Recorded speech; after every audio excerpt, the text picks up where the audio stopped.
in a quiet settlement, at the very edge of a frozen colony.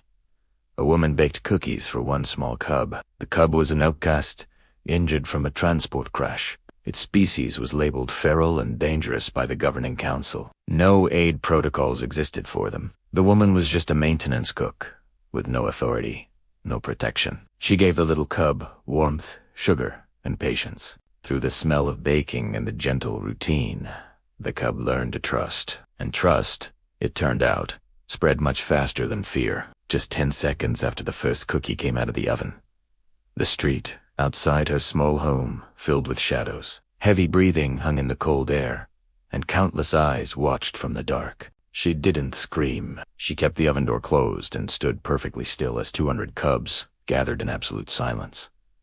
Word had moved through the pack without a single sound. The red-fed cubs came first, then the gray ones, and finally, the night-coated cubs with scars from old, forgotten wars. They didn't break down her door. They didn't threaten. They just waited. Each one sat patiently, exactly the way the first little cub had learned to sit. You could feel their hunger, but their restraint was even stronger. Then, the security drones arrived, their lights cutting through the darkness. They scanned the massive crowd, and risk levels began to climb. Orders came down from command. Disperse the pack, by force, if necessary. But before the drones could act, the woman stepped outside. She held a simple tray of broken cookies. She placed them on the frozen ground and then sat down right beside them. In unison, the entire pack lowered their heads. The drones froze. Their command systems couldn't process this. A human, choosing stillness over control, compliance over confrontation. It was an action so far outside their predictive models that it broke the logic. Fragments of the pack's history, long buried, began to surface in the data streams. Their ancestors had once guarded human convoys during the early days of galactic expansion, but a great betrayal followed. They were erased from the official records, hunted down, and eventually reduced to mere myths. Cautionary tales for children. These cubs, and their parents before them, had never tasted food made by a human hand since that ancient time. These cookies weren't just food.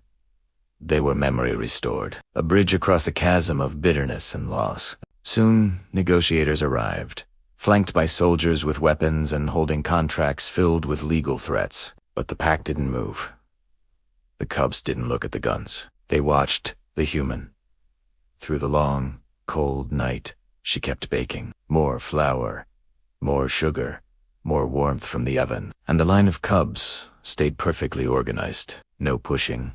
No growling, not a single act of violence. Data analysts watching the live feeds marked the event as an anomaly, a statistical but the cultural specialists, they saw something else. They marked it as reconciliation.